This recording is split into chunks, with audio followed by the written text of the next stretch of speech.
maintenant? Oui, ظبطت. Ok, parfait.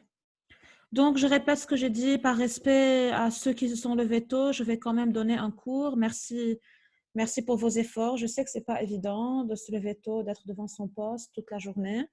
Bastia, la Sarna Khalsin, c'est le dernier chapitre de Géo.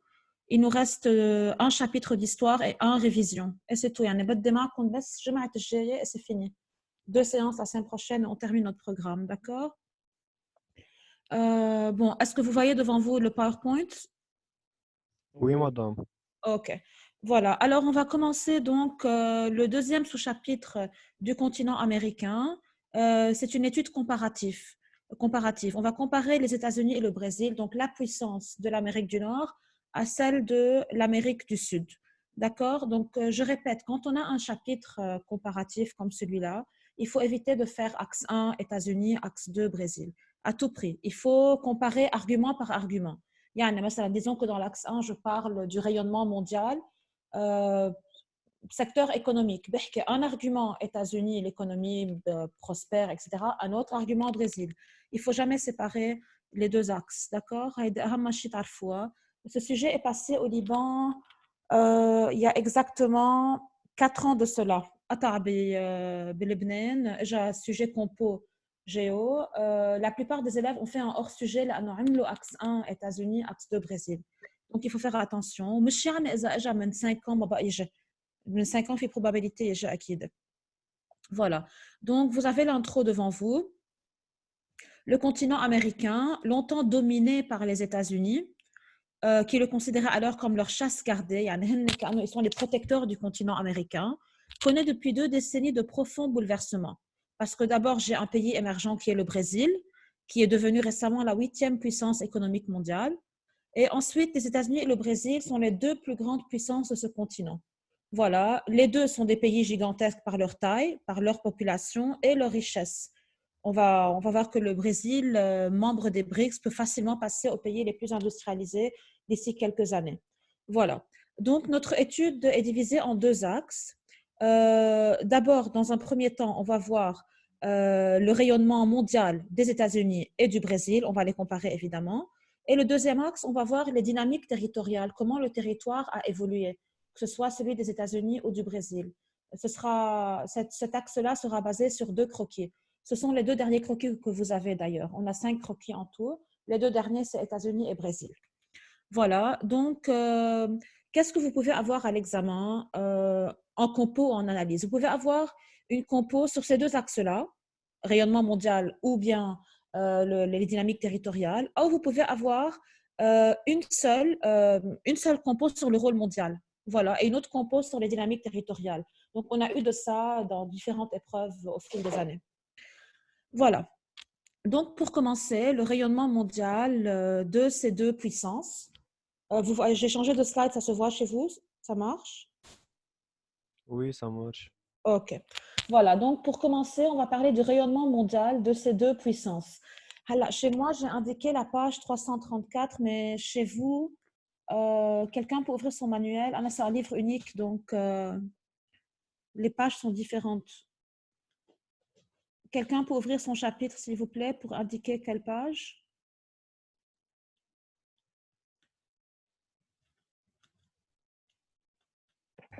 « 118, je crois.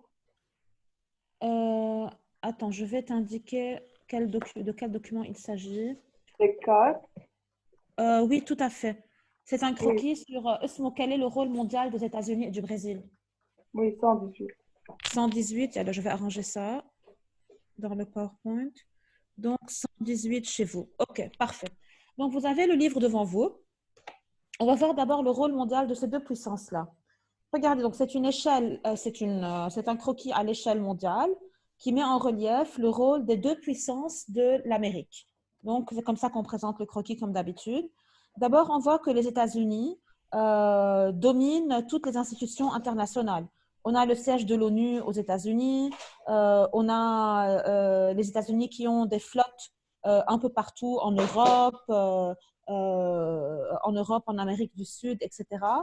Et nous avons surtout les partenaires des États-Unis, les alliés des États-Unis, c'est l'OTAN. l'OTAN, الحلف الأطلسي. Donc, vous avez la définition en dessous, on l'a déjà vu d'ailleurs, l'OTAN. C'est un pacte militaire créé depuis la guerre froide. Jusqu'à aujourd'hui, il existe. Ok, l'Organisation du traité de l'Atlantique du Nord. Donc, les États-Unis dominent l'OTAN avec leurs alliés européens, vous voyez, à l'est des États-Unis. D'accord? Voilà. On a parlé de la flotte américaine. Les États-Unis sont enfin, les États-Unis, l'Amérique de l'Est, la façade atlantique, elle est un des trois pôles de la triade. Donc là, on est en train de parler du rayonnement des États-Unis. Si on veut voir un peu plus loin le Brésil lui aussi commence à rayonner à l'échelle mondiale. C'est un membre des BRICS, c'est le membre le plus fort des BRICS, c'est le leader des BRICS si vous voulez. Et voilà, et à travers le Mercosur qu'on a vu la dernière fois, c'est l'alliance des pays de l'Amérique latine, à travers le Mercosur, le Brésil essaie de plus en plus de faire un contrepoids sur les États-Unis, de dominer les pays qui contestent l'hyperpuissance américaine. Vous voyez, au nord du Brésil, j'ai le Venezuela et au sud-ouest, la Bolivie. Voilà, donc le Brésil n'affiche pas tellement haut et fort son anti-américanisme, mais il tente d'être le leader de l'Amérique latine.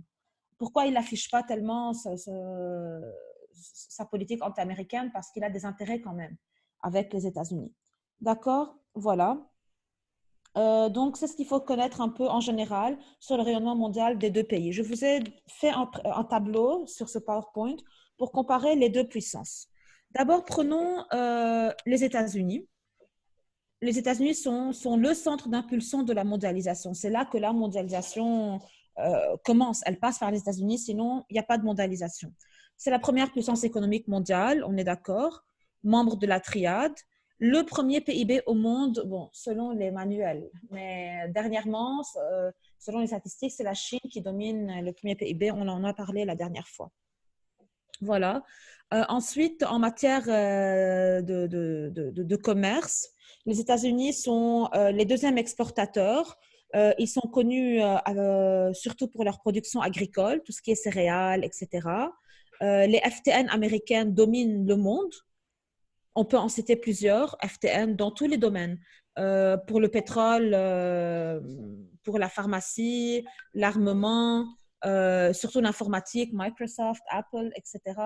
Voilà, donc l'automobile General Motors, l'aéronautique, Boeing, même si aujourd'hui, en aéronautique, ils commencent à avoir de la concurrence européenne avec Airbus, d'accord?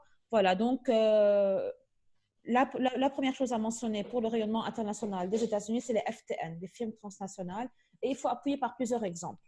Dans le cours que je vais envoyer, une fois terminé, vous avez plusieurs exemples de FTN, d'accord? Pour le Brésil, lui aussi, est une puissance, mais une puissance émergente. C'est la puissance du Mercosur, d'accord? Sixième PIB mondial, selon les dernières statistiques. Mais il dépasse quand même des pays industrialisés majeurs comme la France. Le PIB du Brésil dépasse celui de la France, dépasse celui du Royaume-Uni, etc. Voilà. Le secteur industriel au Brésil, il est très développé. Même les FTN brésiliennes commencent à avoir une présence mondiale, même si vous ne les connaissez pas forcément, mais elles sont présentes surtout en Amérique latine, les FTN brésiliennes. Il y a une FTN qui s'appelle Petrobras. Petrobras, c'est une compagnie pétrolière. On voit la diaïette sur TF1, etc. Petrobras. Bon, voilà. Donc, ce sont quelques FTN que vous ne connaissez pas forcément au Liban. Ensuite, on va parler des finances de chacun des deux pays. D'abord, pour les finances américaines, c'est le dollar qui domine le monde à travers la bourse de New York et la bourse de Nasdaq.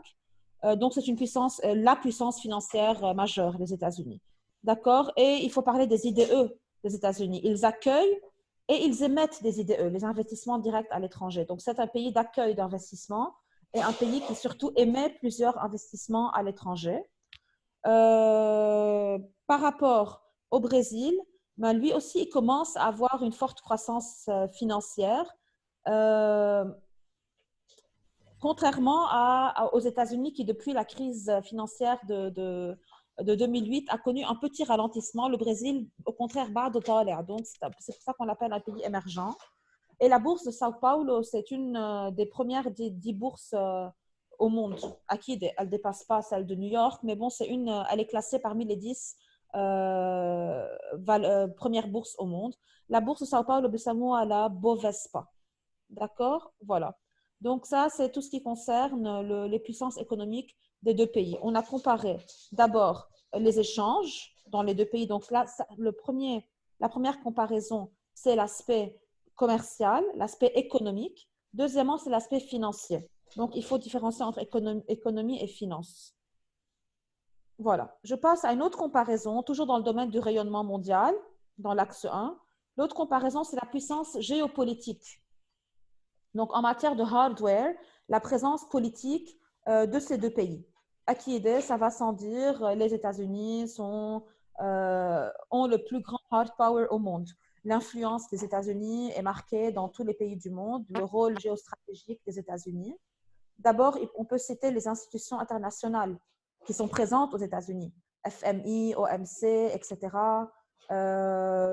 Militairement parlant, le déploiement des troupes américaines sur toutes les mers, tous les continents, tous les espaces du monde. Le complexe militaire américain, c'est le premier budget du monde. Actuellement, par exemple, l'État américain consacre chaque année 700 milliards de dollars rien que pour l'armée. Par contre, le Brésil ne consacre que 30 milliards. Donc, il y a une différence. 700 milliards pour les États-Unis et 30 milliards pour le Brésil. Donc, on voit que le budget militaire américain, que le complexe militaire américain est beaucoup plus développé. Voilà. Et en termes d'effectifs, le nombre de militaires est 2 fois plus grand qu'au Brésil. Et acquis, leur armement est beaucoup plus sophistiqué. Donc, côté armée, ils ont dépassé le Brésil, c'est connu. OK? Et voilà, je répète ce qu'on a vu en histoire. Les États-Unis se considèrent les gendarmes du monde. Voilà, donc ils ont comme mission de mener des attaques unilatérales parfois pour protéger le monde selon eux. Et ils en profitent pour régler certains comptes, comme par exemple en Irak. George W. Bush a réglé les comptes de son père. On a vu tout ça en histoire. Donc, on est vous développer à partir de votre chapitre d'histoire. Voilà. Et c'est là qu'on va mentionner la contestation de la politique américaine, que cette hyperpuissance géopolitique des États-Unis est de plus en plus critiquée, rejetée par plusieurs instances, comme par exemple, on peut citer Al-Qaïda. Voilà. Deuxièmement, le Brésil. Donc, on va comparer la puissance géopolitique américaine à celle du Brésil. Le Brésil, pays émergent, aujourd'hui, il essaie de faire contrepoids à la domination des États-Unis. Comment? En essayant d'avoir une présence mondiale, même si elle est beaucoup plus timide que celle des États-Unis. D'abord, ils ont étendu leur réseau d'ambassades. Ça a des ambassades un peu partout au monde.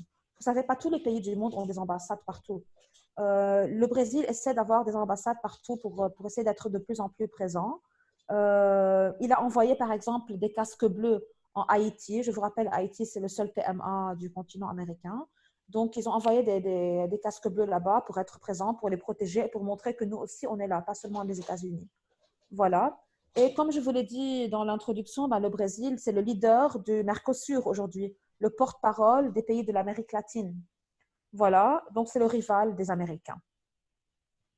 Et n'oublions pas la langue portugaise parlée au Brésil fait que le Brésil essaie aujourd'hui de se lier de plusieurs alliances et partenariats avec tous les pays lusophones. Quand je dis lusophone, c'est les pays qui parlent portugais. D'accord? Lusophone, lusophonie, comme francophonie, anglophonie. Lusophonie, c'est les pays qui parlent portugais. Vous savez qu'il n'y a pas de langue brésilienne, il y a le portugais. Voilà. Donc, c'est une petite comparaison en matière géopolitique. À qui idée, si on va comparer, c'est les États-Unis qui dépassent le Brésil.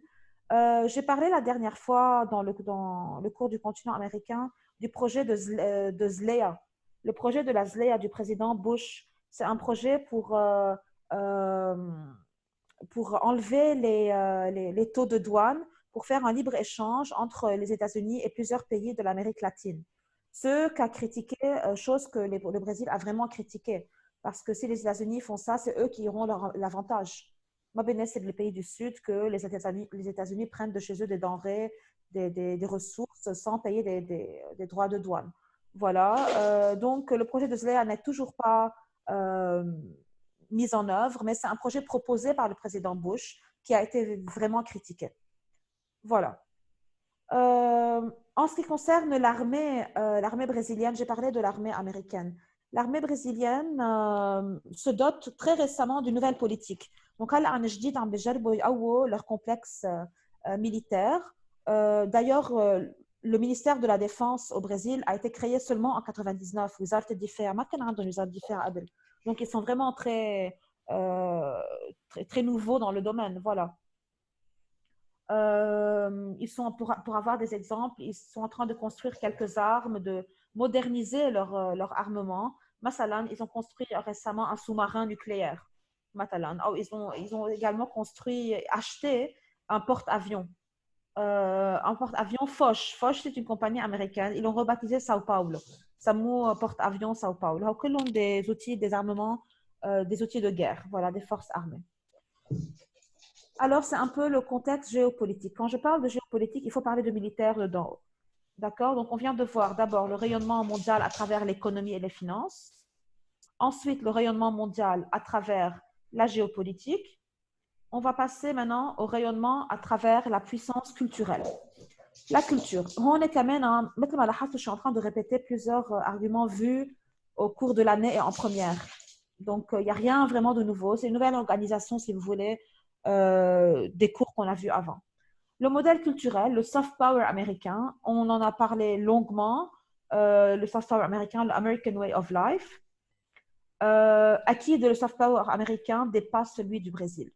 Ils s'appuient sur leur langue. L'américain, c'est la langue la plus parlée au monde. Enfin, en matière de statistiques, c'est l'espagnol. Mais si on veut parler de langue culturelle et de langue business, c'est l'américain.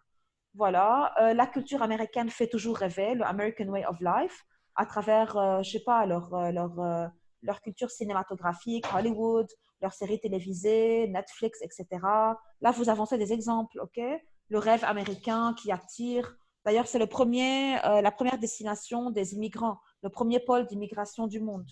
On va parler de, si on mentionne n'importe quel secteur, les États-Unis dépassent le reste. En matière de fast-food, la culture américaine, en matière de tout ce qui est mainstream, tout ce qui est à la mode, genre habillement, cinéma, les NTIC, NTIC, une nouvelle technologie, je vous rappelle, de l'information et de la communication, ben, c'est là-bas que ça se développe, à la Silicon Valley. Voilà. Donc, l'aspect culturel des États-Unis, vous savez déjà en parler, développer toutes les idées que vous connaissez. Pour le Brésil,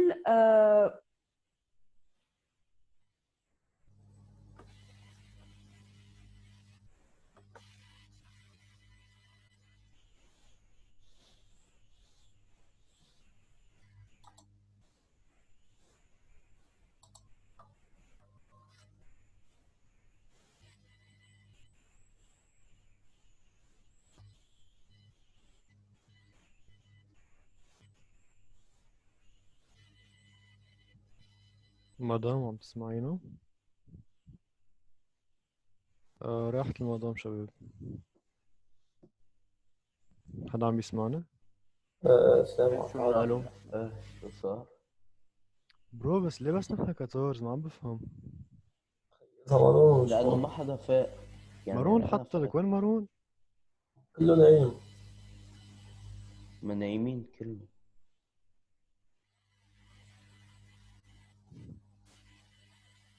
هي رحت الكهرباء على مدام هلا جنى. شو بدنا نظهر أو نضل ناطرين؟ هلا بتضلك ناطر، بعد في عنا 8 دقايق بيقطش.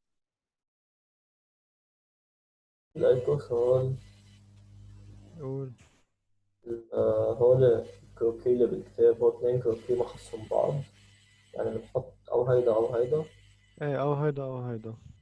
أوكي، حسب هن شو بيطلبوا، يعني تأمين أو خزينة. ايه 100%. شو راحت المعلمة بقاش رجعت، وينية؟ صارت الساعة 9 وقطعت الكهرباء عندها. انسى. كوبير دو كورون هيك قالت.